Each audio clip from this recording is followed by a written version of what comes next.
살아계신 예수, 이사야 32장 말씀을 전하겠습니다. 장차 한 왕의 통치라는 제목으로 말씀을 전할 때 여러분들의 하나님의 크신 은혜와 은총이 임하기를 예수 그리스도로 간절히 축원합니다.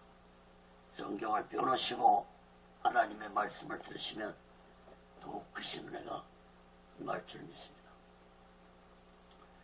이사야 선자는 중반부에서 갑자기 먼 미래에 대한 예언의 말씀을 선포하였습니다.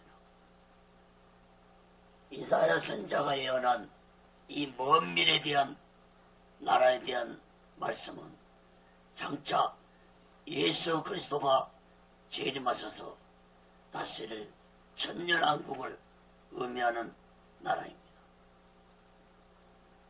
이사야 선자는 예루살렘 백성들에게 아수르가 쳐들어오고 그 아수르 세력을 하나님이 멸망시킬 것이라는 말씀을 선포했습니다.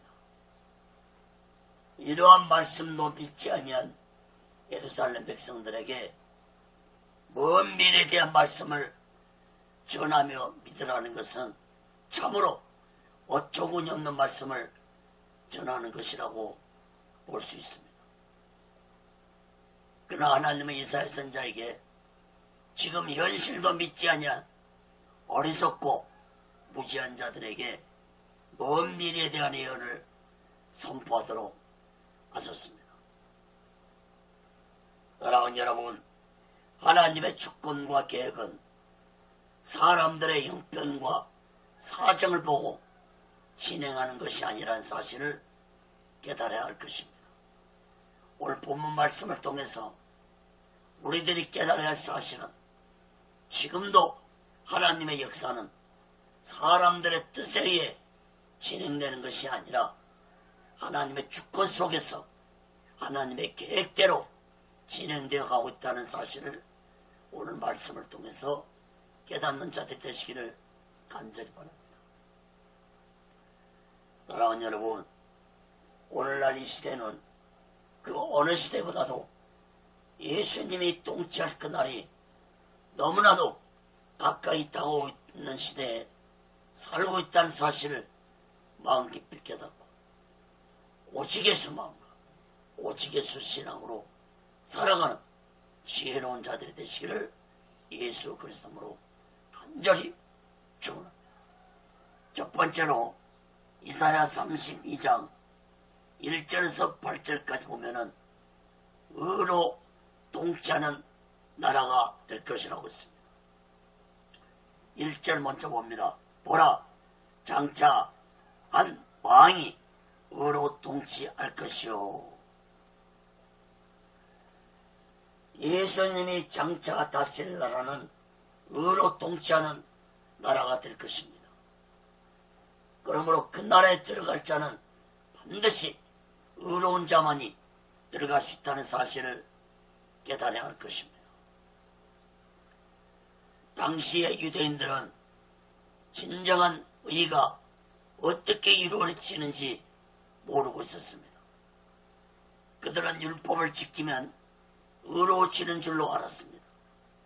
그래서 하나님의 말씀을 약 6,000가지로 분류해서 그 중에서도 613개 조항을 만들어가지고 248개는 하라는 명령과 365개는 하지 말라는 명령을 만들었는데 이것이 바로 탈무드라고 칭하였습니다. 그런데 더욱 무서운 것은 유대인들이 이러한 유전을 하나님의 말씀보다 더 위에 두고 사람을 정죄하고 판단했습니다. 예수님은 이러한 유대인들에게 마태복음 15장 3절에서 너희가 어찌하여 너희 유전으로 하나님의 계명을 범하느냐고 말씀했습니다. 사랑하는 여러분, 예수 그리스도가 이 땅에 오신 목적 중에 하나가 인간들이 율법으로 어려워지려는 무서운 짓을 막기 위해서 말씀이 육신이 되어 이 땅에 오셨다는 사실을 깨닫기 바랍니다. 그리고 예수님은 십자가에서 그 의를 이루시기 위해서 십자가에서 죽으셨습니다. 로마서 10장 4절에 그리스도는 모든 믿는 자에게 의를 이루게 하여 율법의 마침이 되셨다고 하셨습니다. 이러한 예수 그리스도의 의는 이 땅에 재림하셔서 공평한 의로 다스릴 것입니다. 1절 다시 봅니다. 보라, 장차 한 왕이 의로 통치할 것이요 방백들이 공평으로 정사할 것이며, 공평한 의의 통치는 곧 공의로운 통치를 의미하는 것입니다. 공의로 통치하는 예수님의 나라에는 그 어떤 인간의 술수와 방법이 인정되지 않는 예수 그리스도의 공의로 다스리는 나라가 될 것입니다. 2절 봅니다. 또 그 사람은 광풍을 피하는 곳, 폭우를 가리운 곳 같을 것이며, 마른 땅의 냇물 같을 것이며, 곤비한 땅에 큰 바위 끈을 같으리니, 그 사람은 예수 그리스도를 의미합니다. 예수 그리스도가 통치하는 나라에서 예수의 공의가 충만하다는 것을 비유를 들어서 말씀했습니다. 강풍과 폭우를 피하고 마른 땅이 냇물 같을 것이고 곤비한 땅에 큰 바위 같은 그늘이 되겠다는 비유는 곧 예수님이 통치하는 나라에서는 예수의 공의가 충만한 곳이 될 것이라는 것을 의미하는 말씀입니다.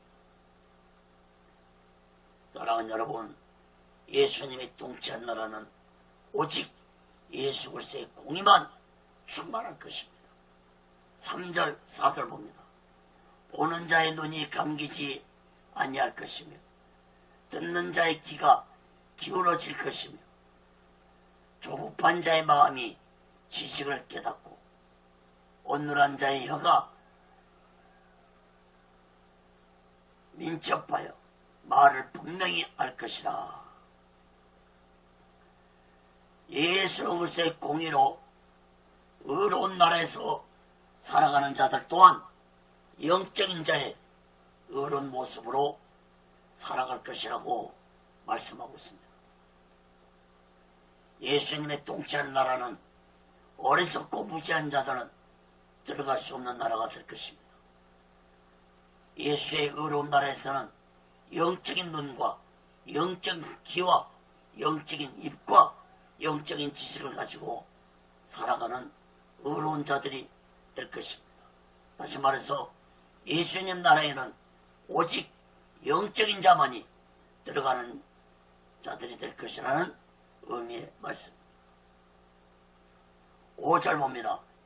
어리석은 자를 다시 존귀하다 칭하지 아니하겠고 게으른 자를 다시 정대하다 말하지 아니하리니. 예수님이 통치한 나라에서는 다시는 어리석은 자가 존귀한 자가 될 수 없을 것입니다. 또한 게으른 자, 즉 자신의 이익을 위해서 불법을 행하는 자들이 예수님 나라에서는 절대로 옳은 자로 취급당하지 않을 것입니다. 어리석고 게으른 자가 어떤 자들인지 6절 7절에서 말씀해 주고 있습니다. 먼저 6절 봅니다. 이는 어리석은 자는 어리석은 것을 말하며 그 마음에 불의를 품고 간선을 행하며 배역한 말로 여호와를 거스르며 줄인 자의 심령을 비기하며 목마른 자의 마시는 것을 없어지게 함이며. 어리석은 자는 어리석은 말만 하는 것이 아니라 생각과 행동까지도 어리석은 행동을 하며 살아가는데, 이러한 어리석은 자들의 생각은 불의한 생각과 간사한 행동을 하며 폐역한 말로 하나님을 대적하는 자들이라는 것입니다. 이런 어리석은 자들의 영혼은 텅 비어있고 영원히 목이 말라서 죽어가고 있다는 것도 전혀 깨닫지 못하고 있다는 것입니다. 7절도 봅니다. 개운한 자는 그 그릇이 악하여 악한 계획을 베풀어 그것이 말로 가난한 자를 멸하며 빈핍한 자가 말을 바르게 할지라도 그리 아미오니와. 개운한 자 역시 그 그릇이 악하다고 했습니다. 그 그릇은 개운한 자의 마음을 의미하는 것입니다. 개운한 자는 육신을 위해 살아가는 자들의 대표적인 자들입니다. 사랑하는 여러분, 개운한 자는 오직 육신을 위해서 악하고 그것을 행하며 살아가는 자들입니다. 이사야 선지자가 어리석은 자와 개운한 자에 대해서 말씀하고 있는 것은 예수님이 통치하는 나라에는 지금의 예루살렘 백성들처럼 어리석고 육신을 위해 살아가는 모습과 마음으로 살아간다면 예수님 나라에 들어갈 수 없다는 사실을 말씀해 주고 있는 것입니다. 사랑하는 여러분, 여러분은 어떤 마음과 모습으로 살아오고 계십니까? 우리 또한 어리석고 게으른 자의 모습과 마음을 가지고 살아간다면 예수님이 통치하는 그 나라에는 들어갈 수 없는 자들이 되고 만다는 사실을 마음 깊이 깨달아야 할 것입니다. 8절로 봅니다. 고명한 자는 고명한 일을 도모하니 그는 항상 고명한 일에 서리라. 고명한 자는 바로 예수의 의로 의로우신 자를 의미합니다. 예수의 의로 의로우신 자는 의로운 생각 속에서 항상 의로운 행동을 하며 살아가는 자들입니다. 예수님이 통치하는 그 나라에는 반드시 이러한 의로운 생각과 행동을 하는 자만이 들어간다는 사실을 마음 깊이 깨닫고 날마다 오직 예수만과 오직 예수 신앙으로 이 악하고 더러운 세상 속에서 오직 예수의 의롭게 살아가는 지혜로운 자들이 되시기를 예수 그리스도로 간절히 축원합니다. 두 번째로 이사야 32장 9절에서 14절까지 보면은 안일한 여자들에 대해서 말씀했습니다. 이사야 선지자는 예수 그리스도가 통치하는 나라에 대해서 말씀을 전해도 귀를 기울이지 않은 예루살렘 백성들 향해서 경고의 메시지를 선포했습니다. 특히 당시의 부녀자들의 삶에 대해서 경고의 말씀을 전했는데 이것은 모든 백성들이 타락했지만 유독히 부녀자들의 타락이 심각했기 때문에 지적하였던 것입니다. 9절 10절 봅니다. 너희 안일한 부녀들아 일어나 내 목소리를 들을지어다. 너희 염려 없는 딸들아 내 말에 귀를 기울일지어다. 너희 염려 없는 여자들아 1년 남짓이 지나면 너희가 당황하여 아니니 포도 수확이 없으며 열매 거두는 기한이 이르지 않을 것이니라. 당시의 예루살렘 여자들의 정신 상태가 어떠했는지 강하게 지적하고 있습니다. 안일한 부녀들아 염려 없는 여자들아 라고 반복해서 책망하고 있습니다. 이사야 선지자가 목이 터져라고 하나님의 심판과 나라의 멸망을 전해도 예루살렘 백성들은 귀를 기울이지 아니했습니다. 특히 예루살렘 여자들은 안일한 생각과 타락 속에 빠져 있었습니다. 이사야 3장에서도 당시의 예루살렘 여자들의 타락이 얼마나 심각했는지 구체적으로 이사야 선지자는 지적했었습니다. 사랑하는 여러분, 세상 역사를 볼 때 국가들의 멸망 뒤에는 반드시 여자들의 타락이 존재하고 있었다는 사실을 깨달아야 할 것입니다. 오늘날 우리나라 역시도 여자들의 사치와 허영과 타락이 심각한 수준에 이르고 있다는 걸 깨달아야 할 것입니다. 이사야 선지자는 예루살렘 여자들에게 먼 훗날이 아니고 1년이 지나면 포도 수확과 열매 거두는 수확이 없을 것이라고 경고했지만 백성들은 이사야 선지자의 경고에 귀를 기울이지 않았습니다. 마치 이사야 너 혼자 떠들어라. 우리는 먹고 마시고 즐길 테니까 너 혼자 떠들어라는 식이었습니다. 사랑하는 여러분, 오늘날은 어떻습니까? 이사야 선지자처럼 외치는 자도 드물지만 성경에 예언된 징조들이 두드러지게 나타나고 있음에도 아니란 생각 속에서 세상은 무섭게 타락되어져 가고 있는 오늘날 이 시대입니다. 사랑하는 여러분, 지금 이 땅의 가뭄은 124년 만에 찾아온 재앙을 당하고 있습니다. 어찌 가뭄뿐입니까? 세계 곳곳에서 작고 큰 지진들이 하루가 멀다 하고 빈번하게 일어나고 있습니다. 장마가 온다고 하지만은 120년 만에 찾아온 이 가뭄의 재앙을 가볍게 넘겨서는 안 될 것입니다. 예수님이 마지막 때에 일어날 징조에 대해서 마태복음 24장에서 10가지로 마지막 때에 일어날 징조들에 대해서 말씀하셨는데 그 징조들이 어느 시대보다도 아주 빈번하게 이 시대에 나타나고 있다는 사실을 깨달아야 할 것입니다. 영어 성경에는 이 징조가 사인으로 되어 있습니다. 예수님이 이 마지막 때에 이렇게 사인을 보내줘도 오늘날 이 세상은 아니란 생각에 염려없는 마음으로 타락 속에서 멸망의 길을 걷고 있습니다. 마태복음 24장 7절 8절에 보면은 민족이 민족을 나라가 나라를 대적하여 일어나겠고 저처에 기근과 지진이 있으니 이 모든 것이 재난의 시작이니라. 사랑하는 여러분, 오늘날 이 시대에 일어나고 있는 징조는 재난의 시작에 불과하다는 사실을 깨닫기를 바랍니다. 11절 봅니다.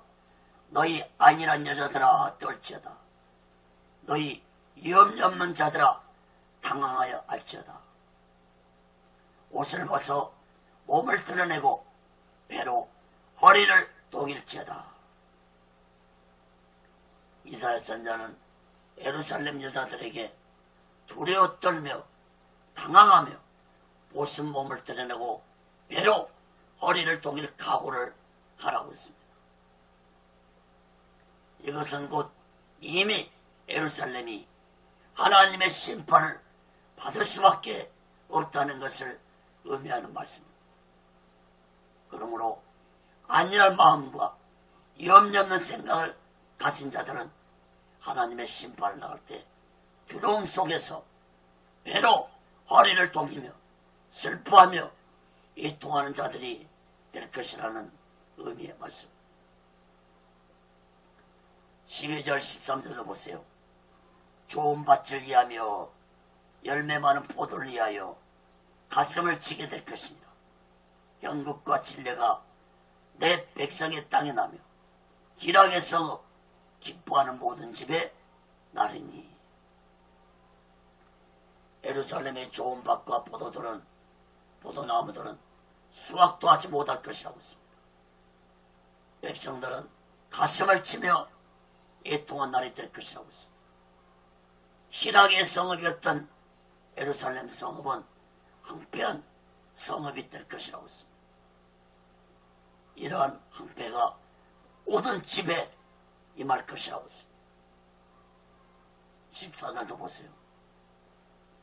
대적 궁전이 배한바되며 인구 많던 성읍이 적막하여 산과 망대가 영영이 구렬이 되며 들나귀에 즐겨하는 곳과 양떼에 불 먹는 곳이 될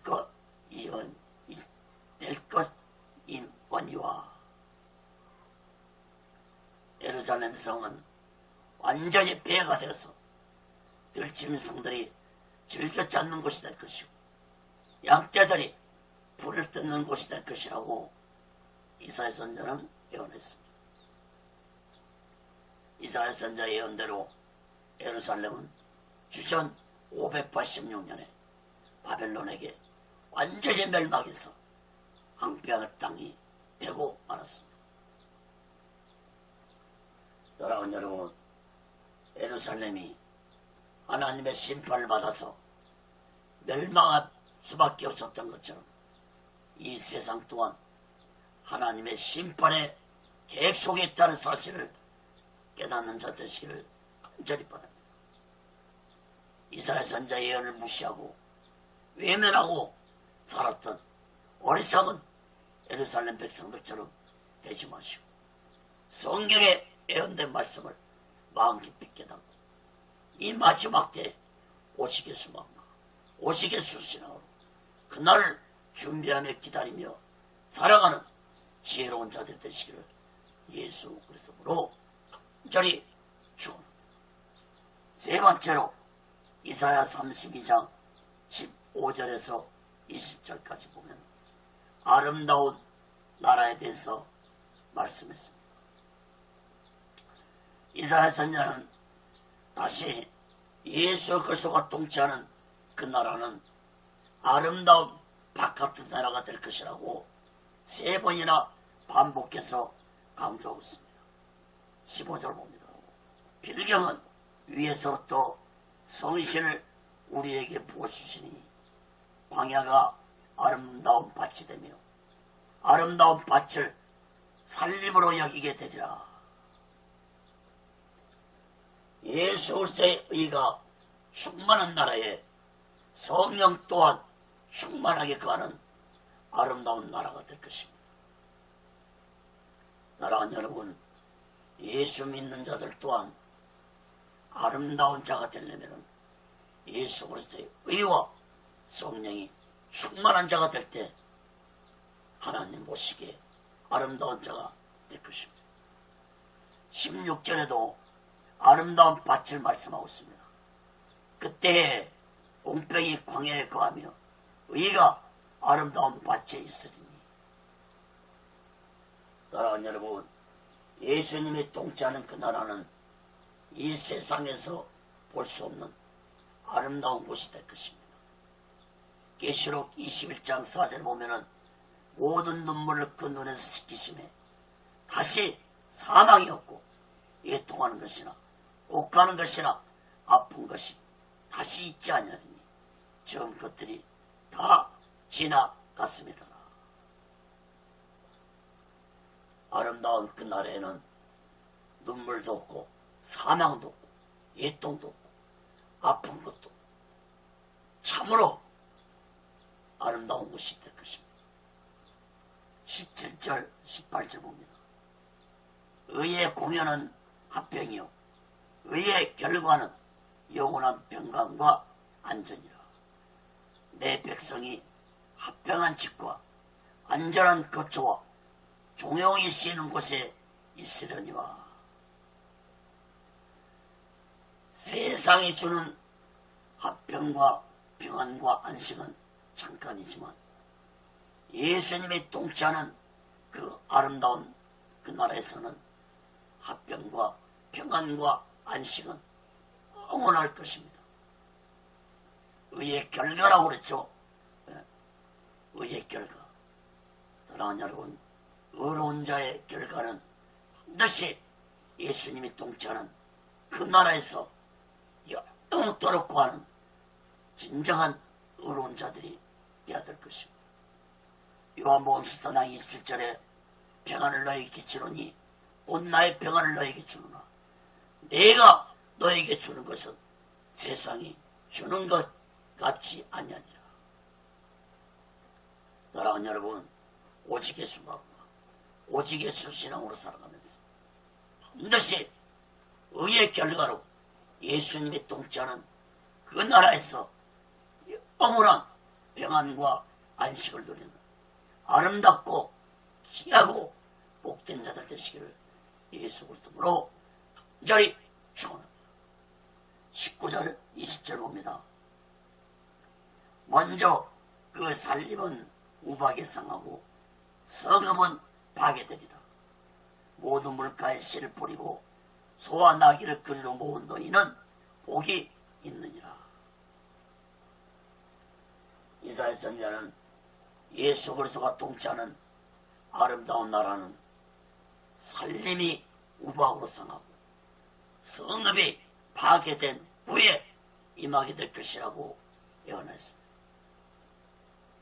사랑하는 여러분, 지금 우리가 보고 있는 이 세상은 세상 마지막 날에 모두 다 심판을 받아 사라지게 될 것입니다. 계시록 21장 1절에 또 내가 새하늘과 새 땅을 보니 처음 하늘과 처음 땅이 없어졌고 바다도 다시 있지 않더라. 사랑하는 여러분, 우리는 그날이 언제일지 알 수 없지만 우리들은 성경의 예언의 말씀을 믿고 그날을 기다리고 그날을 준비하며 살아갈 때 귀하고 복된 자들이 될 것입니다. 이사야 선지자의 말씀을 외면하고 무시하며 살았던 예루살렘 백성들이 어떻게 하나님의 심판을 받았는지 역사가 증명해 주고 있습니다. 사랑하는 여러분, 우리 또한 성경의 예언의 말씀을 외면하고 무시하고 살아간다면 예루살렘이 당하였던 하나님의 심판을 결코 피하지 못할 것입니다. 우리 모두 다 그날이 언제일지는 알 수 없지만 이 마지막 때 날마다 오직 예수만 오직 예수 신앙으로 그날을 준비하며 그날을 기다리며 살아가는 지혜로운 자들 되시기를 예수 그리스도 간절히 좋은 말씀을 맺습니다. 사랑하는 여러분, 성경에 초림 예수에 대한 말씀이 약 360번 기록되어 있는 반면에 재림 예수에 대해서는 무려 5배나 더 약 1560번 기록되어 있다는 사실을 깨닫기 바랍니다. 성경이 무엇을 더 강조하고 있습니까? 재림 예수에 대해서, 예수님이 통치하는 그 나라에 대해서 성경이 더 강하게 강조하고 있다는 사실을 깨달아야 할 것입니다. 요한계시록의 7교회들에게 동일하게 예수님이 하시는 말씀이 있습니다. 귀 있는 자는 성령이 교회들에게 하시는 말씀을 들을지어다. 사랑하는 여러분, 이 마지막 때 성령이 교회들에게 하시는 말씀을 들으며 신앙생활하고 계십니까? 조림 예수에만 만족하고 신앙생활하고 계시지 않습니까? 성경은 분명하게 예수 믿는 자들에게 예수님이 통치하는 그 나라에 대해서 강하게 말씀하고 있는데도 예수 믿는 자들이 예수님이 통치하는 그 나라에 대해서 깨닫지 못하고 믿지도 못하는 믿음 생활을 하고 있다면 나는 아직도 어린아이 신앙을 벗어나지 못하고 있다는 사실을 깨달아야 할 것입니다. 사랑하는 여러분, 어린아이 신앙으로는 재림 예수를 영접할 수도 없고 예수님이 통치하는 그 나라에도 들어갈 수 없다는 비밀을 깨달아야 할 것입니다. 히브리서 6장 1절에 보면은 초보적인 신앙을 버리라고 말씀했습니다. 조보적인 신앙이 필요 없다는 말씀이 아닙니다. 이브리서 6장 1절에 버리라는 말씀은 헬라어로 아펜테스라고 하는데 필요 없어서 버리라는 의미가 아니라 더 안전한 것을 얻기 위해서 버리라는 말씀입니다. 이브리서 6장 1절 2절 봅니다. 그러므로 우리가 그리스도의 도의 초보를 버리고 죽은 행실을 회개함과 하나님께 대한 신앙과 세례들과 안수와 죽은 자의 부활과 영원한 심판에 관한 교훈의 뜰을 다시 닦지 말고 완전한 데 나아갈지니라. 사랑하는 여러분, 예수 그리스도의 초보적인 신앙 너무나도 소중하고 중요합니다. 그러나 초보적인 신앙에 머무르기만 한다면 반드시 타락하고 만다는 사실을 세계 2000년 교회 역사가 증명해 주고 있습니다. 사랑하는 여러분, 초보적인 신앙에서 이제 날마다 오시게수만가 오시게수 신앙으로 장성한 자가 되어서 다시 오실 신랑 예수 그리스도를 영접하기에 부족함이 없는 신부의 모습을 갖추고 살아가는 귀하고 아름답고 복된 자들 되시기를 예수 그리스도로 간절히 좀 기도하겠습니다. 거룩하신 하나님 아버지, 이사야 선자가 갑자기 예수 그리스도와 동치하는 먼 미래에 대한 말씀을 선포한 이 말씀을 우리 또한 마음 깊이 깨닫게 도와 주옵소서. 오늘날 시대도 예루살렘 백성들처럼 예수님이 통치하는 그 나라를 믿지 못하고 외면하고 무시하고 살아가고 있는 이 시대입니다. 예수 믿는 자들조차도 예수님이 통치하는 나라에 대해서 지식도 없고 깨닫지도 못한 이 무지한 시대에 우리가 살고 있다는 사실을 깨닫고 이제부터라도 우리는 예수님이 통치하는 나라에 대해서 올바른 지식을 깨닫고 올바른 하나님의 말씀을 깨달아서 그 나라에 들어갈 준비를 하고 기다리며 살아가는 지혜로운 자들이 되게 도와 주옵소서. 오직 예수 마음과 오직 예수 신앙 그 나라에 들어갈 수 있는 자들이 되게 도와 주옵소서. 모든 것 감사하며 예수 그리스도로 간절히 기도합니다. 아멘.